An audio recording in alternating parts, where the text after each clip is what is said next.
Have you ever seen something so shocking that you thought, wait, is this real life or just a scary cartoon?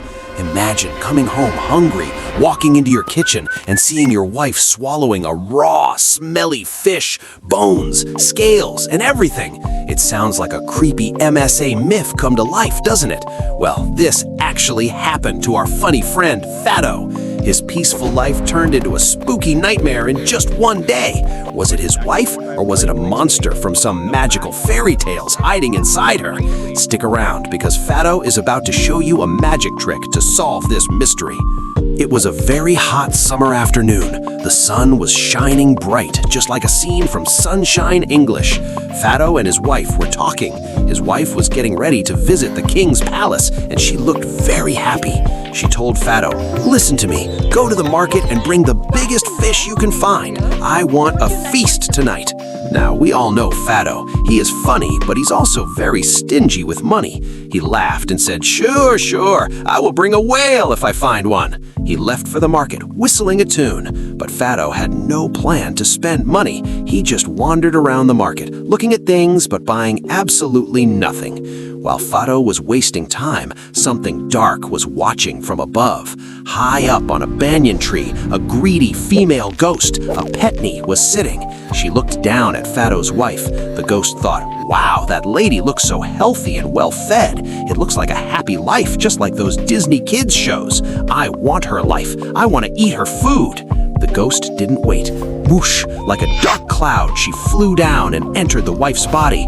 Poor lady, she didn't even realize that her life had just turned into a scary story fiction. Fatto came home in the evening empty-handed. He was ready to make up a lie, but as soon as he entered, he smelled something amazing. Fried fish. Fatto was confused. He thought, "I didn't buy fish. Did my wife perform some magic story trick?" He went to the kitchen and saw his wife eating, but she was eating weirdly. She was gobbling food fast, making loud noises. When Fatto asked about the fish, she turned around with spooky eyes and said, "The fisherman gave it for free." Fatto was shocked but happy to get free food. However, when he sat down to eat, she gave him only a tiny bit of rice and ate everything else herself. The real horror started the next afternoon. Fatto was resting when he heard a strange sound from the kitchen. Crunch, crunch, crunch. It didn't sound like normal cooking. It sounded suspicious. Fatto tiptoed to the door and peeked inside. What he saw made his blood run cold. It was scarier than any English fairy tales villain. His wife was holding a raw, uncooked fish. She was chewing it like a wild cat, crunching the bones and swallowing the raw meat. Fatto almost fainted. He whispered to himself, "That is not my wife. My wife loves tasty food, not raw fish. This feels like a horror movie, not the peaceful Ghibli days I wanted." Fatto knew he had to be smart. This was a supernatural problem. He ran to the royal doctor, the Rajvaidya. The old doctor came and tried to check the wife's pulse. As soon as he touched her hand, the doctor jumped back. "Fatto!" he screamed. "This is unnatural. Her pulse is racing and then stopping completely. This is a case for Bible Chronicles animation, not a doctor. She is possessed." Fatto realized the truth. He knew that ghosts are terrified of fire, so he made a plan that was smarter than any riddle in Zagaparico English. He went to the king and whispered his idea.